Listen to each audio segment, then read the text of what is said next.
We have a very special guest in studio today. This is John Dudley, and John has lived here in Laguna Woods for 35 years, and he is now 100 years old. And we're going to find out some interesting things about the life of John Dudley. Welcome, John.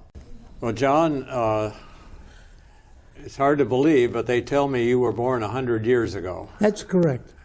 Where did that event happen? In Evanston, Illinois, a suburb of Chicago, in August of 1918. Did you ever think you would live to be 100? Never believed it. Yeah. I live one day at a time anyway. And how did you happen to be in Sicily? Navy. Navy. I know that you know something about wine and care about it. Did that start in your days in Sicily? Yeah. Yeah. What was your job when you were in the Navy? What were you doing? I have to laugh because they brought the merchandise from U.S. to Bizerte, Africa, which is right next to Tunisia, and dropped off all the stuff that the big ships couldn't go into the little ones. I was on the little one. I was on a little ship from Stavanger, Norway. Oh.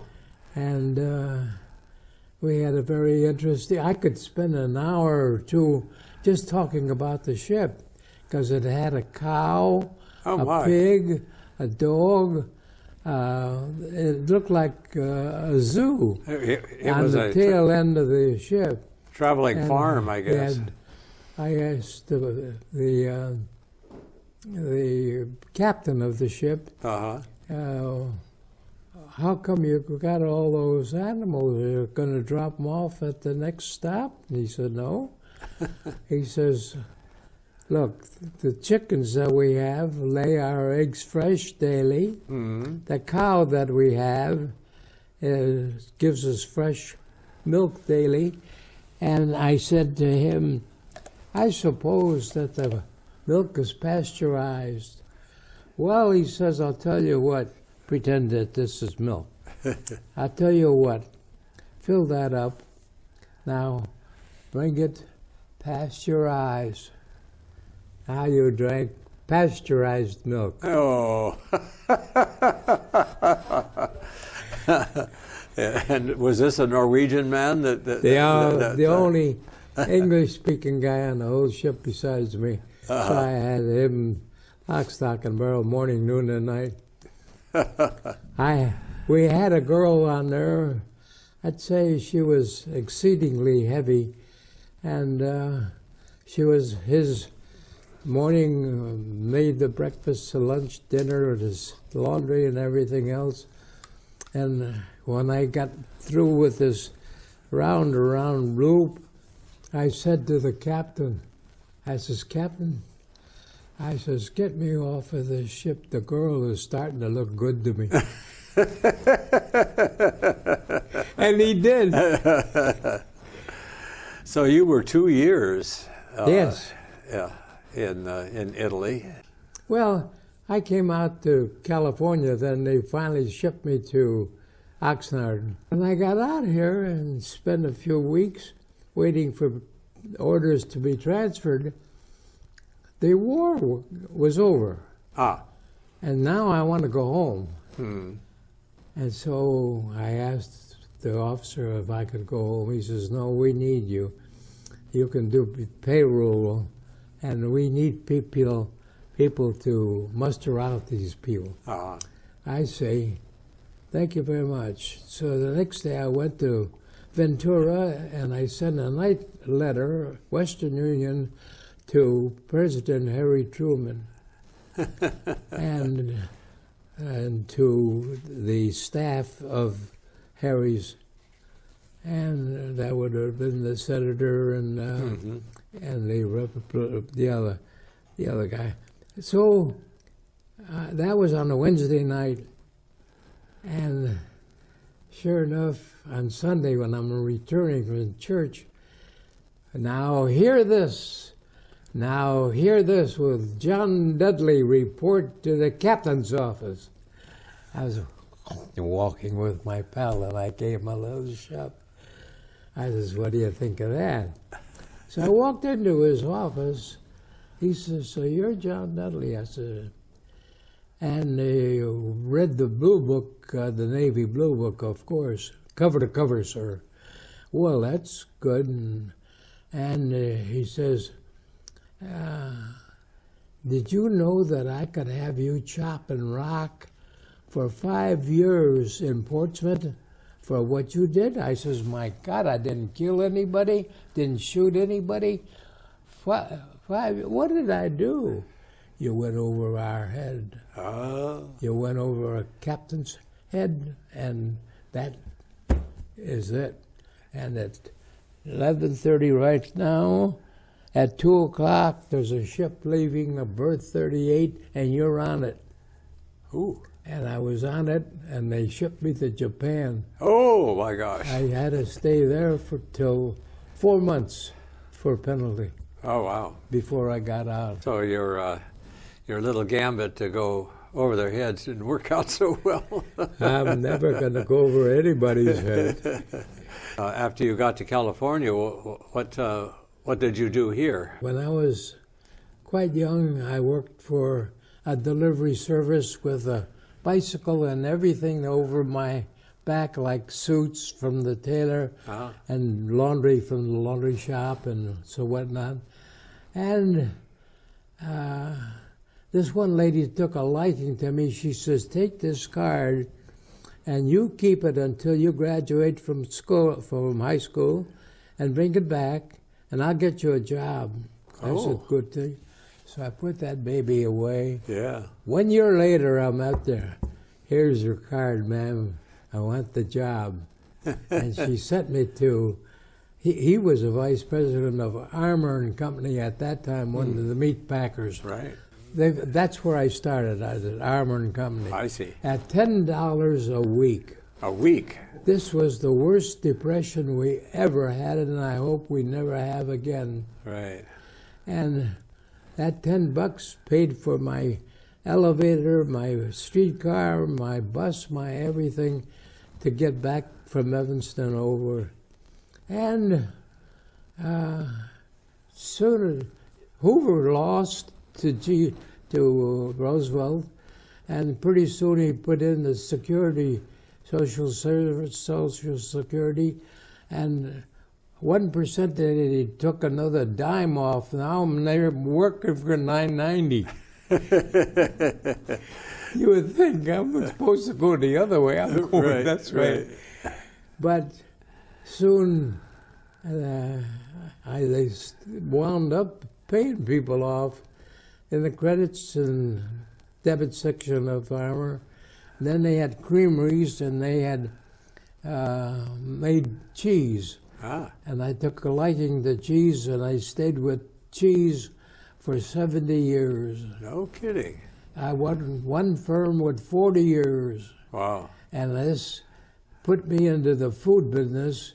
Now, I know nothing else but food. You learned about Italian cheese, and you worked at American cheese. Yeah. And I'm still working. Are you? You wouldn't believe it, a guy 100 years old, 2 months, 100 years and 2 months, still working. And I'm bringing mozzarella from Wisconsin to California. Really? And all of these sports bars that you see have my cheese in it, and they don't know it. They don't put a brand on it, but I bring in 2 truckloads of 45,000 pounds each. Wow. Twice a week. You're still doing that? Yeah. They don't make you unload the trucks, though. No. You have lived here in Laguna Woods Village for how long? 35 years. When you moved here, it was not Laguna Woods, it was Leisure World. Oh, yeah. I even worked with Ross Cortese. I worked with him, not for him, but with him. He took me to lunch many times during the week, and I never got a penny from him monetarily. But he wanted the feedback from the new movers coming in, and that was how he treated me, with Opus One wine from, you know where. Well, tell me, what kind of a man was Cortese? Well, why would I knock anybody? This guy was one classy guy. Yeah. He had the silk suits to show you what money can do, and he's gone broke maybe 2-3 times, and then became a millionaire 2-3 times. The market fluctuated so badly. And yeah. Idea of a senior community was a pretty new idea at that time, wasn't it? This wasn't his first baby. When you moved here, was the whole then leisure world, was it all built, or was it still being built? Well, they were building the last section in 1980 and 81. How has Laguna Woods changed in the last decade or so? Do you think it's better or not as good? Well, it's more than 10 years that it's changed. It was changing yearly. From the East Coast migrating all the way to California was very strong at the very beginning of the leisure world. And Philadelphia, Jersey, New York, all of those were moving in here. These days we kind of wonder why we have a New York club or a Chicago club, but I suppose in the early days we had large numbers of people from those cities. So when you came out here, then were you involved in the Chicago club? You know, I think I belonged to the Chicago club very shortly. The Illinois club, I think, folded. I'm not sure. But I was quite interested in the California club. Now, I knew you from the California club. You what? Because I was, at one point, I was doing reservations for the California club, and you would always call me and ask me about how many tables, because you were buying the wine. Was close to 15 years handling their wine for them. You know, sir, I've done it all. Yeah. I flew to Concord with my wife around the world. Wow. A British Concord, and that was the highlight of my life, if you wanted to know that. Do you have any idea how many 100-year-old citizens we have here in Laguna Woods? There's not very many. No. Let me tell you that. I'm sure. Not very many. There are some people of your age and more. I said, they're asking me what was the best time of your life. And you can't pick out a 10-year cycle. You know, next to everyone changed. Oh, yeah. As you went. You had 10 different cycles. The technicians became very good, and the professors got a little bit smarter, the scientists got a little bit smarter, and what brought them all from different countries to work here? Money. Yeah. Opportunity. So, that's where it counts. Yeah. Yeah, we've been blessed here in the U.S. to have so many bright people come from all over the world to want to live here, and they made us richer and better. Well, Germany's goddamn good beer. Well, thank you so much for coming in and letting us have this conversation. I think our viewers are going to be interested to meet a 100-year-old man with the history that you've had. We're delighted to have Laura Waller in the studio today, and welcome, Laura. Thank you. And Laura, your journey began in Russia. It's true. And this would have been Russia back when it was part of the Soviet Union under communist rule. And then you got to come to the States at some point. But tell us a little bit about the beginnings in Russia. My childhood, was stolen by the war. Now, this would be the Second World War. Second World War II, right. And Russia was an ally with the United States in that war. Right. And I was evacuated with all my family very far to the east, to Uzbekistan, where it was my childhood. And I can, start my real life when we returned to Moscow. It was 1951. Okay, so as a child, your family moved to Moscow? To Moscow. I was in that time 13 years old. Okay. And I start school. I graduated my high school in 1955 with gold medal. And because of this award, I have opportunity to pick up any university what I would like without exam. So that is that gold medal won you an opportunity to choose whatever I would school like. you would like to go to. And what did you choose? I chose Fashion Institute. Fashion Institute. Today they call Academy of Fashion. Change name. And I graduate institute with good score, and I start work in Moscow for a big company. Okay. So this would be a big government-owned company, I presume. Right. But we don't think of Moscow as being a center of the fashion industry, but obviously the Russian people, but Russian women wanted fashionable things to wear, and so you were a fashion designer. Yes. For Russia. And I really enjoy my job. I travel a lot in different republic of Russia to pick up idea like folks idea, folk art, right? Well, after 20 years of working in the Russian industry, you came to the United States. How did that happen? In that time, my older sister, she already lived in Los Angeles, and she helped me to have a visa. So you had the opportunity to come. Yes, and it was in 1981 when we came to United States. And, did you find it difficult to get started as a fashion designer in a whole new country? Was that? You know what, believe or not, it was very easy for me. Really? Very easy. You know, my friend said, look newspaper, apparel news. Yeah. I took apparel news, many companies. In that time, Los Angeles was center of industrial, closed industrial. And everybody need.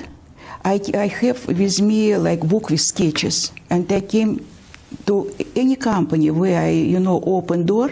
They said, "Can you start tomorrow?" Really? Oh, that was a pleasant surprise, I'm sure. Right, but the problem that I have not English. I could not speak English in that time. I only yes or no. But what was easy for me, I can read sketch. And I can, I start work not designer, I start work with designer, like to make first garment. She gave me, sketch, and from this sketch, I made everything. I made pattern. I explain, like how to sew this garment, to put on mannequin. You've done all this in Russia, so I did everything. Start from a sketch and make a pattern and all. And sometimes, because I know, technology and construction of the clothes, I help designer who gave me only sketch make maybe something a little bit different to make easier for sewing and to keep the same looking. So designers was happy to work with me. Yeah. Well, you worked here in California, in Los Angeles, in the design industry for 10 years or 10 so. years, yeah. And then an unusual thing happened, and that is that your husband started working on posters. It turned page to my second part of my life. Right. Yes, and your husband had the opportunity. We're going to show some pictures here. Yes. And on the right, you see a film poster, except that a lot of pieces of it are missing and your husband, being an artist, was asked if he could repair Restore. this poster, and he was able to, and he was able to make it look like the image on the left. If you could put it back up again. So it looks like almost better than the original. And here's another example of that. There's a Pathé poster. Here on the left is the way that it came to your husband, and on the right, what it looked like after he had repaired it. And this whole movie poster thing had become a really hot deal, hadn't it? Posters were selling for sometimes over $100,000, and people needed them repaired. And so your husband found himself in the midst of a new business, and pretty soon you joined him in it. It's true. Yeah. You know, he was very talented, and he bring absolutely new way for restoration on posters. Before, people who collect, you know, to be young, mostly men's, they like to see horror movie, science fiction movie, silent movie. They collect posters, and posters during many years became very fragile with many damages. Right. And because these are just cheaply printed in a sense as posters that were put in the lobbies of movie theaters for a week or so before the movie was run, and then was to be thrown away. And sometimes they was outside, and rain or snow damaged paper. And they may have been folded up or... when my husband started make restoration, it was absolutely amazing. He keep original, everything original. You know, he did not make change for this poster. What he did, he started cleaning. He, you know, so he had to clean it to start in with. special solution to bring back original color. Then a poster was mounted on nice Japanese paper. Fill up all damaged part what was missing with rice paper to make flat. After that, by hand, he replaced any missing part. So we'd have to paint in the parts that were missing. Nobody can see where was damage. Yeah, this is Igor Edelman. This photograph was printed in France in magazine Point de Vue. It was in 1999.